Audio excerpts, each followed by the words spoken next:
स्वागत है आपका टीके स्टडी क्लासेस के यूट्यूब चैनल में। देखिए फ्रेंड्स, आज हम बात करने वाले हैं गुलाम वंश। और गुलाम वंश में आज दो शासकों के बारे में अपन स्टडी करेंगे। एक तो हम बात करने वाले हैं आराम शाह की बात करेंगे। एक हम बात करेंगे जो ऐबक का जो दामाद है इल्तुतमिश है, उसकी हम चर्चा करेंगे। क्योंकि इससे पहले वाले जो वीडियो में हमने गुलाम वंश के जो शासक है कुतुबुद्दीन ऐबक है, इसी कुतुबुद्दीन ऐबक के बारे में हमने चर्चा की है। कुतुबुद्दीन ऐबक की सामान्य सामान्य परिचय, जीवन परिचय और उसके साथ ही जो एक जो उस कुतुबुद्दीन महान निर्माता था उसके बारे में हमने चर्चा की है। इसमें हम कुव्वत उल इस्लाम जो मस्जिद है, कुतुब मीनार है और अढ़ाई दिन का झोपड़ा जो बनाया था उसके बारे में बड़ी डिटेल से हमने बात की है।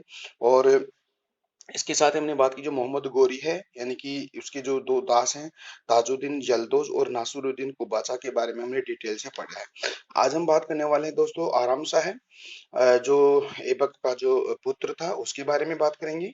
और एक हम बात करने वाले हैं इल्तुतमिश के बारे में। तो दोस्तों मेरे साथ आप बने रहिए और टीके स्टडी क्लासेस चैनल है उसको लगातार शेयर सब्सक्राइब भी करते रहिएगा। तो स्टार्ट करते हैं। पहला टॉपिक है, यानी कि पहला जो शासक है ऐबक के बाद में आराम शाह है। और ये जो ऐबक का अयोग्य पुत्र था, इसने जो शासन किया 1210 में इसने शासन किया था। ठीक है, देखिएगा, ऐबक की मृत्यु के पश्चात लाहौर के अमीरों ने, यानी कि जब ऐबक की जो मृत्यु हुई थी तब ऐबक की मृत्यु के बाद जो लाहौर है और लाहौर के जो अमीर है, अमीरों ने अयोग्य पुत्र आराम शाह को शासक बना दिया। यानी कि ऐबक की मृत्यु के बाद आराम शाह उसका बड़ा पुत्र था तो उसको शासक बनाया, लेकिन वह अयोग्य था। अयोग्यता होने के कारण ही दोस्तों जो अमीर हैं आराम शाह को जल्दी ही पद से हटा दिया गया था। ठीक है, तो बस इसको इतना ही अपन पढ़ेंगे। अब बात करने वाले हैं जो ऐबक का जो दामाद है, जिसने 1210 से लेकर 1236 तक के शासन किया था। ठीक है, उसका नाम है इल्तुतमिश। ठीक है, तो इसकी हम चर्चा करेंगे। देखिएगा, लाहौर के जो अमीरों ने आराम शाह को हटाकर इल्तुतमिश को शासक बनाया, क्योंकि क्योंकि यह अयोग्य था। इसलिए अमीरों ने इल्तुतमिश को ही शासक बनाया। यानी कि पहले उसने आराम शाह को हटाकर, ठीक है, किंतु आराम शाह गद्दी देने के लिए तैयार नहीं था। यानी कि कहने की बात यह है कि 1210 में तो वो बैठा था और 1210 में ही वापस उसको पद से हटाने की बात चली।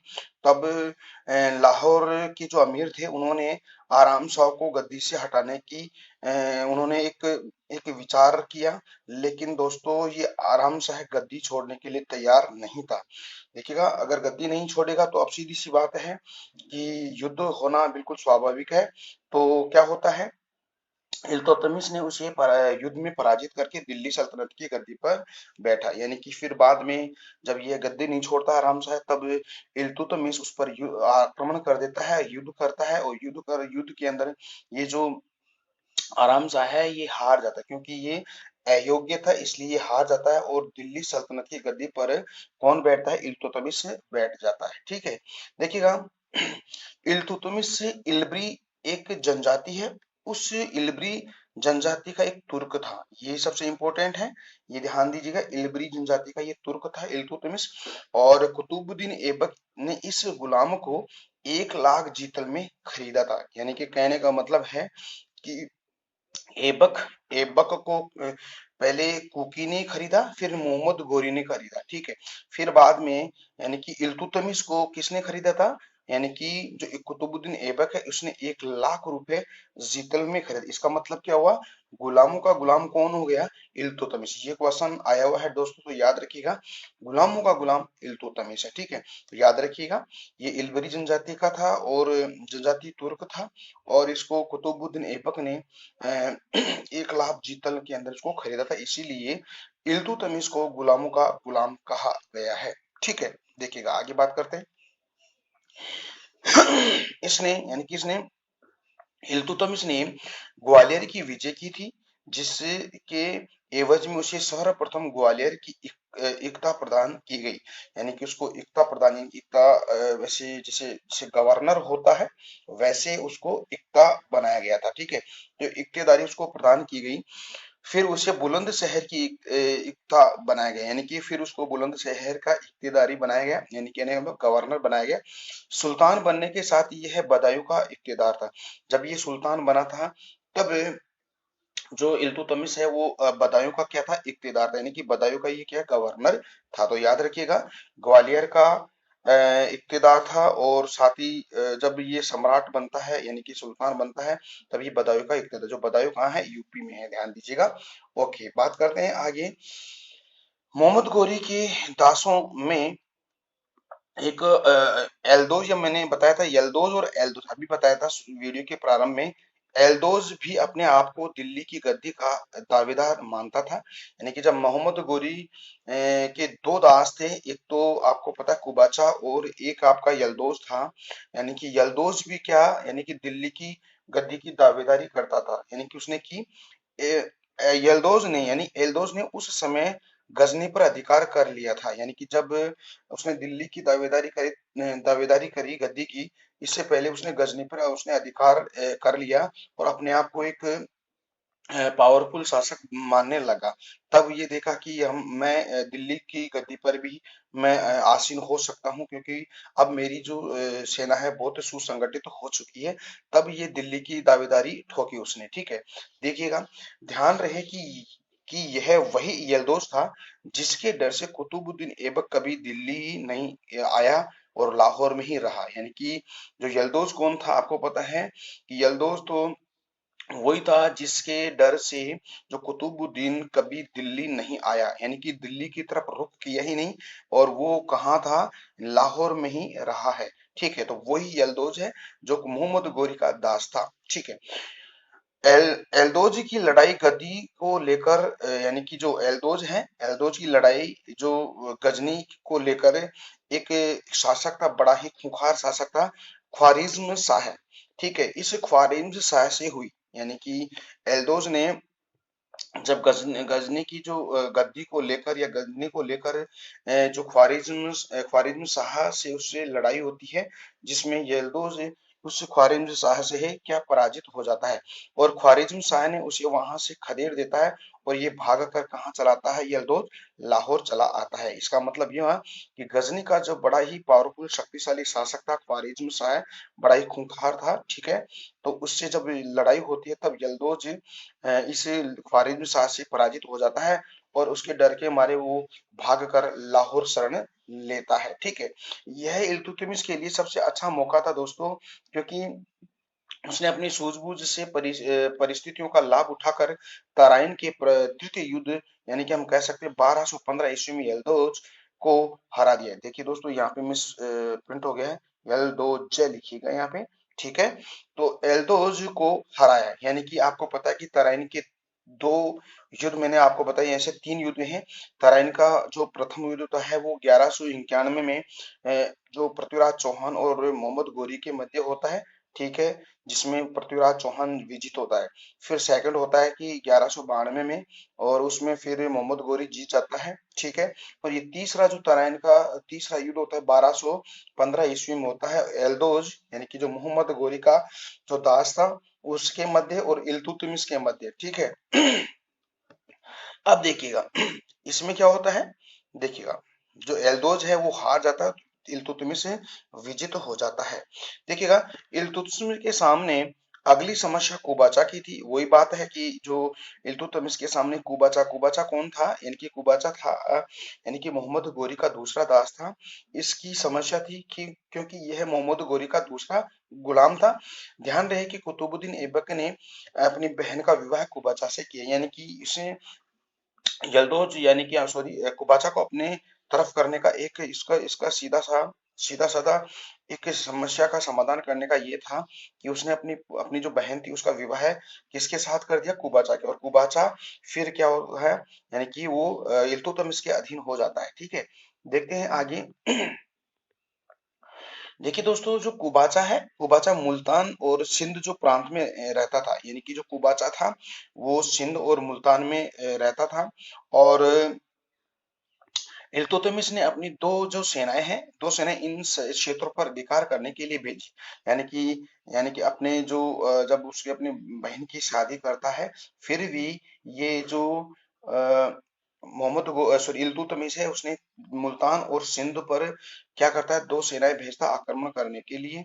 और अंत में 1228 ईस्वी में कुबाचा को हरा देता है। यानी कि इल्तुतमिश दो सेना भेजता है मुल्तान और प्रांत पर, जहां पर कुबाचा रहता था, वहां पर आक्रमण करता है 1228 ईस्वी में। और कुबाचा को हराकर, यानी कि मुल्तान और सिंध प्रांत पर मुल्तान को और सिंध प्रांत को दिल्ली के अंदर मिला लेता है। कौन? इल्तुतमिश। अंततः कुबाचा सिंधु नदी में कूद कर क्या कर लेता है दोस्तों? आत्महत्या कर लेता है। तो ये ध्यान रखिएगा, यानी कि जब मुल्तान और सिंध पर जब आक्रमण होता है तो 1228 में, तो कुबाचा इल्तुतमिश की सेनाओं का सामना करता है, लेकिन फिर भी पराजित हो जाता है। तब इल्तुतमिश मुल्तान और सिंध प्रांत को दिल्ली के अंदर मिला लेता है। तो अपनी शर्मिंदगी महसूस होती है किसको? कुबाचा को, और वो अपने सुसाइड कर लेता है, यानी कि सिंधु नदी के अंदर कूद कर वो क्या कर लेता है? आत्महत्या कर लेता है। दोस्तों, आपको पता है इससे पहले ऐसा कौन सा शासक था जिसने आत्महत्या की थी? राजा जयपाल था जिसने भी आत्महत्या की थी, क्योंकि राजा जयपाल पर मोहम्मद गजनवी ने आक्रमण कर दिया था और वो पराजित हो जाता है। तो पराजय से शर्मिंदगी महसूस होती है और वो आत्महत्या कर लेता है। तो याद रखिएगा, राजा जयपाल भी आत्महत्या करता है और कुबाचा भी आत्महत्या करता है। ठीक है, देखिएगा आगे बढ़ते हैं। इसी समय दिल्ली पर मंगोल आक्रमण का खतरा मंडरा था। बहुत ही खतरनाक खूंखार एक जाति थी मंगोल, ये बहुत खतरनाक थी।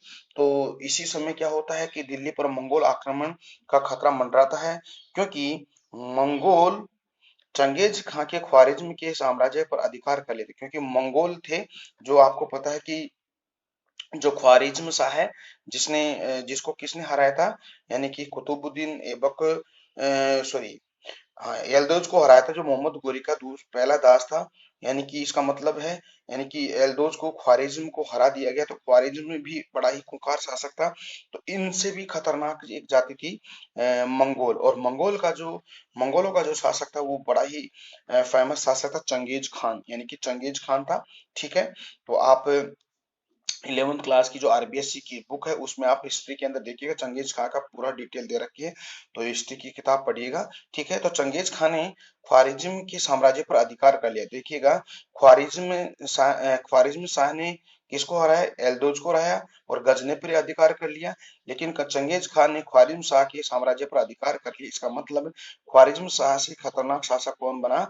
चंगेज खान था। ठीक है, चंगेज खान ने ही एल्दोज को पराजित कर गजनी पर क्या किया? अधिकार किया था। अतः अपनी जान बचाने के लिए ख्वारिज्म शाह का पुत्र जलालुद्दीन मंगबरनी, यानी कि जलालुद्दीन जो मंगबरनी था, वह भाग कर कहाँ आ जाता है? भारत में चला आता है और मंगोलों ने उसका पीछा किया। फिर भी देखिएगा, ख्वारिज्म शाह को तो हरा देता है, और फिर उसका पुत्र था जलालुद्दीन मंगबरनी, ये चंगेज खान से डर कर ये भारत की तरफ रुख करता है और भारत में चला आता है। और मंगोलों ने उसका पीछा भी किया था भारत की तरफ। लेकिन देखिए क्या होता है, जलालुद्दीन ने इल्तुतमिश से क्या मांगी? शरण मांगी। देखिएगा यहाँ पर भी जो इल्तुतमिश है, ये अपनी सूझबूझ, यानी कि अपनी बुद्धिमता के माध्यम से, यानी कि चंगेज खान को भारत की तरफ आने का मौका ही नहीं दिया। यानी कि जलालुद्दीन ने इल्तुतमिश से शरण मांगी। इल्तुतमिश चाहता तो वह जलालुद्दीन की जलालुद्दीन मंगबरनी की सहायता करता, क्योंकि जलालुद्दीन के जो पिताजी थे, ख्वारिज्म शाह के कारण ही वह एल्दोज को क्या परिस्थिति पाकर हराया था। क्योंकि इसकी सहायता जो जलालुद्दीन था, उसका जो पिताजी थे ख्वारिज्म शाह, वो उसकी सहायता करता, किसकी? इल्तुतमिश की। लेकिन सुल्तान इल्तुतमिश ने अपने सूझबूझ की समझदारी से काम लेता है और मंगोलों के भय से जलालुद्दीन मंगबरनी की सहायता वो नहीं करता है। इसीलिए चंगेज खान ने भारत में भारत से वापस चला जाता है, यानी भारत में आता ही नहीं है, वापस चला जाए। इसलिए चंगेज खान से भारत बच गया था। ठीक है, अगर आपको पता हो दोस्तों, अगर चंगेज खान, अगर सॉरी, जो इल्तुतमिश है, ये जलालुद्दीन मंगबरनी की अगर सहायता उसको शरण दे देता तो आज भारत का इतिहास अलग होता, क्योंकि फिर तो चंगेज खान भारत पर आक्रमण करता, ठीक है, तो इसका इतिहास अलग होता। लेकिन अपनी सूझबूझ और अपनी बुद्धिमत्ता और समझदारी का काम लेते हुए Genghis Khan sorry Iltutmish Jalaluddin Mangbarni की सहायता नहीं करता है। इसी रीजन से जो चंगेज खान है वो भारत पर आक्रमण नहीं करता, यानी भारत की तरफ रुख नहीं करता और वापस चला जाता है। ठीक है, तो दोस्तों ये चीजें आपको समझ में आ रही हैं। अगर आपको समझ में नहीं आ रही तो प्लीज आप टीके स्टडी क्लासेस चैनल है, उसमें एक कमेंट सेशन है, कमेंट सेशन में आप कमेंट करिएगा, ठीक है, तो आपकी समस्या का बिल्कुल समाधान होगा। ठीक है, देखिएगा, बढ़ते हैं आगे। इल्तुतमिश की इसी बुद्धिमत्ता के कारण मंगोलों ने दिल्ली पर आक्रमण नहीं किया। ठीक है, अतः यह कहा जा सकता है कि सुल्तान शमसुद्दीन इल्तुतमिश मंगोल नेता चंगेज खान के क्या थे, ये समकालीन थे। अगर क्वेश्चन आए कि चंगे इल्तुतमिश किसके समकालीन थे, तो आपको पता है मंगोल जो नेता है उसका, यानी कौन सा, चंगेज खान है, उसके समकालीन थी। इसी के शासनकाल में मंगोल पहली बार सिंधु नदी के तट पर आए थे, यानी कि कहने का मतलब है कि जो मंगोल थे वो कहाँ तक आ गए थे, जो जलालुद्दीन मंगबरनी है उसका पीछा करते करते सिंधु नदी के तट पर आए थे। वह ख्वारिज्म शाह के पुत्र जलालुद्दीन मंगबरनी को ढूंढने के लिए वो भारत में भी आए थे, याद रखिएगा, बहुत इंपॉर्टेंट बात है। ठीक है, इल्तुतमिश ने दिल्ली सल्तनत की स्थापना करके ये इसकी राजधानी दिल्ली को बनाया, यानी कि जो इल्तुतमिश है दिल्ली सल्तनत की स्थापना करता है और दिल्ली को राजधानी बनाता है। सुल्तान इल्तुतमिश ने अपना साम्राज्य विस्तार भी खूब करता है और अपना जो साम्राज्य है वो बंगाल तक, मुल्तान से लेकर बंगाल और नीचे आपका जो अजमेर है राजस्थान है, राजस्थान कन्नौज ग्वालियर तक अपना साम्राज्य स्थापित करता है। तो बड़ा साम्राज्य था इसका। देखिएगा, एक विशेष बात देख लेते हैं। 1205 से लेकर 1206 ईस्वी में इल्तुतमिश, मोहम्मद गौरी और कुतुबुद्दीन ऐबक तीनों ने मिलकर जो जनजाति है, खोखरो जाति है के विद्रोह को दबाने के लिए अभियान चलाया था। इस युद्ध में इल्तुतमिश ने अपने साहस और वीरता का परिचय दिया था। आपको पता है कि देखिए, मैं बात कर रहा हूँ 1205 की बात कर रहा हूँ, 1206 की बात कर रहा हूँ, तो मोहम्मद गौरी, इल्तुतमिश और कुतुबुद्दीन ऐबक तीनों ने मिलकर जो खोखरो जनजाति, बहुत ही बड़ी खतरनाक जनजाति थी, उनके विद्रोह को दबाने के लिए एक अभियान चलाया था। इस युद्ध के अंदर जब खोखरों और इन तीनों के मध्य युद्ध होता है तो इस युद्ध में इल्तुतमिश अपने साहस और वीरता का परिचय देता है और इसी साहस और वीरता के परिचय से मोहम्मद गोरी बहुत प्रभावित होता है, बहुत खुश होता है, तो ऐबक को उसकी दासता से मुक्ति करने का आदेश दिया। और ऐबक किसका गुलाम था, यानी कि मोहम्मद गोरी का गुलाम था, तो ऐबक को कहा जाता है कि इसको दासता से मुक्ति दे दे, तो वहां से फिर इसको इल्तुतमिश को यानी कि दासता से मुक्ति मिल जाती है। उसने गुलामी से उठकर, यानी कि कहने का मतलब जब वह स्वतंत्र हो जाता है तो गुलामी से उठकर सफलतापूर्वक दिल्ली सल्तनत को पुनः स्थापित किया। इसी कारण उसे दिल्ली सल्तनत का वास्तविक संस्थापक कहा जाता है। ध्यान दीजिएगा, वास्तविक संस्थापक है, ठीक है, कौन, आपका इल्तुतमिश। ठीक है, देखिएगा आगे। इल्तुतमिश ने ही पहली बार शुद्ध अरबी सिक्के चलाए। अब देखिएगा, उसकी स्थापत्य कला और उसकी जो कला के बारे में, कल्चर के बारे में देख लेते हैं, आर्ट के बारे में देख लेते हैं। देखिएगा, इल्तुतमिश ने पहली बार शुद्ध अरबी सिक्के चलाए थे और ये दो ऐसे सिक्के थे जो शुद्ध अरबी सिक्के थे। एक तो चांदी का टका था, ये 175 ग्रेन का था, एक तांबे का सिक्का था, एक इसको जितल कहा जाता था। तो क्या शुद्ध सिक्के चलाए थे। इल्तुतमिश ने सिक्कों पर टकसाल का नाम लिखवाया, इसी के द्वारा लिखवाया जब जो सिक्का था उसमें टकसाल का नाम था और की परंपरा शुरुआत की और अपने नाम के सिक्के भी वो चलाता है इल्तुतमिश। ठीक है, यानी कि जो भी सिक्का होता था उसमें टकसाल का नाम होता था और साथ ही अपने नाम के सिक्के भी चलाता इल्तुतमिश। ठीक है, सुल्तान की उपाधि उसने इसने बगदाद के खलीफा, यानी कि जो इल्तुतमिश है ये सुल्तान की उपाधि धारण करता है, लेकिन आपको पता है ऐबक है, कुतुबुद्दीन ऐबक कभी सुल्तान की उपाधि धारण करता नहीं है, लेकिन ये जो इल्तुतमिश ये सुल्तान की उपाधि धारण करता है और इसको इस सुल्तान की उपाधि कहाँ से मिलती है, जो बगदाद का एक खलीफा था अल मुस्तसिर बिल्लाह से ये प्राप्त करता है। ऐसा पहली बार हुआ था कि बगदाद के खलीफाओं द्वारा भारत में किसी को उपाधि मिली है, तो याद रखिएगा, बहुत इंपॉर्टेंट है। ठीक है, तो सुल्तान की उपाधि किससे धारण करता है, अल मुस्तसिर बिल्लाह से प्राप्त करता है। और ये ऐसा पहली बार हुआ था कि बगदाद के खलीफाओं द्वारा भारत में किसी को उपाधि मिली है। ठीक है, तो याद रखिएगा, बहुत इंपॉर्टेंट बात है। इल्तुतमिश ने प्रशासन को सुचारू रूप से चलाने के लिए 40 प्रसिद्ध सरदारों का एक दल गठित करता है, जिसे हम कहते हैं गुलाम चालीसा दल या तुर्कान ए चिल्हगानी कहा जाता है। बहुत इंपॉर्टेंट है, इसको आप याद रखिएगा। यानी कि जो जो इल्तुतमिश है, इल्तुतमिश अपने शासन को सुचारू रूप से चलाने के लिए 40 सरदारों का एक संगठन बनता है, जिसको हम क्या कहते हैं, गुलाम चालीसा दल या तुर्कान ए चिल्हगानी भी इसको कहा जाता है। ठीक है, अब थोड़ा सा इसको रिवाइज कर लेते हैं। ये जो सुल्तान शमसुद्दीन जो इल्तुतमिश है, इसके इसने क्या क्या काम किया था, देखिएगा। यानी कि पहले तो हम बात करते हैं कि इसका जो टाइम पीरियड था 1210 से लेकर 1236, ये किसका दामाद था, ऐबक का दामाद था। ये किस वंश का था, शमसी वंश का था। कौन सी जनजाति का तुर्क था, ये था इल्बरी जनजाति का तुर्क था। इसने इसको दिल्ली का वास्तविक संस्थापक का कहा जाता है। ठीक है, इसने राजधानी बनाया दिल्ली को। और दिल्ली वैसे तो किसके द्वारा स्थापित की, अनंतपाल तोमर के द्वारा स्थापित की गई थी। इसने 40 गुलामों का एक सरदारों का एक संगठन की, जिसको 40 गुलाम चालीसा कहा जाता है। और इसके साथ ही तराइन का इसने दूसरा युद्ध भी लड़ता है किसी यलदोस से 1215 में। और शुद्ध अरबी सिक्के से चांदी और तांबे के और बगदाद के खलीफाओं से ये भारत में आता है। और पहली बार उसने खलीफा या सुल्तान की उपाधि वो धारण करता। तो ये आपको याद रखना है। ठीक है, आगे बढ़ते हैं, आगे बढ़ते हैं, इसके बारे में और कुछ बातें देख लेते हैं। ठीक है, देखिएगा। अब हम बात करते हैं, जैसे हमने ये ऐबक के बारे में हमने पढ़ा कि जो कुतुबुद्दीन ऐबक है, उसके महान उसको निर्माता कहा, जिसने कुव्वत उल इस्लाम मस्जिद दिल्ली के अंदर बनवाई थी, जो तुर्कों के द्वारा भारत में बनाई गई पहली मस्जिद थी। और उसने 27वां जैन मंदिर को तुड़वाकर वहां पर निर्माण किया था। एक उसने बनाया था कुतुब मीनार है, वो दिल्ली में, जिसका नाम ख्वाजा कुतुबुद्दीन बख्तियार काकी के नाम पर पड़ा, जो सूफी संत था। और कुतुब मीनार की आपको मैंने बात बताई थी कि इसमें 5 मंजिला है। यानी कि फर्स्ट जो फ्लोर था उसने कुतुबुद्दीन ऐबक के काल में प्रारंभ होता है, लेकिन दूसरी, तीसरी और चौथी है वो इल्तुतमिश के काल में बनती है फ्लोर। यानी कि जो मंजिल है, दूसरी मंजिल, तीसरी मंजिल और चौथी मंजिल किसके शासन काल में, इल्तुतमिश के शासन काल में बनी है।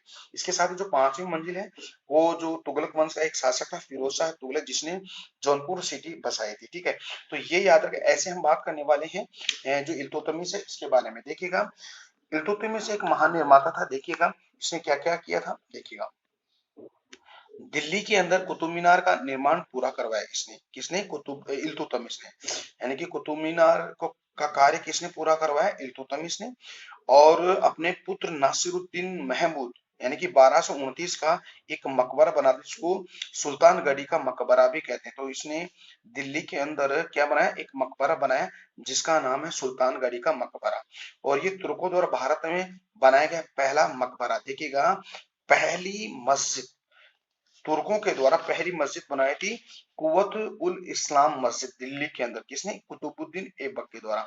और जो भारत में पहला जो मकबरा था, जिसको हम सुल्तान गढ़ी का मकबरा कहते हैं, और ये तुर्कों द्वारा भारत में पहला प्रथम बनाया गया मकबरा। देखिए दोस्तों, नागौर है राजस्थान के अंदर, नागौर राजस्थान के अंदर है। और उसमें भी उसने आसार किन का दरवाजा, यानी कि आसार किन का दरवाजा बनाया था। और इससे प्रेरित होकर जो अब अकबर है, ठीक है, जो मुगल सम्राट अकबर है, उसने बुलंद दरवाजा बनाया, जो भारत का विश्व का सबसे बड़ा दरवाजा उसको कहा जाता है। तो ये भी आप याद रखिएगा। किसकी नकल है ये, किसकी नकल है ये, आसार किन के दरवाजे की नकल है। ठीक है, जो बुलंद दरवाजा बनाया था अकबर के द्वारा ये।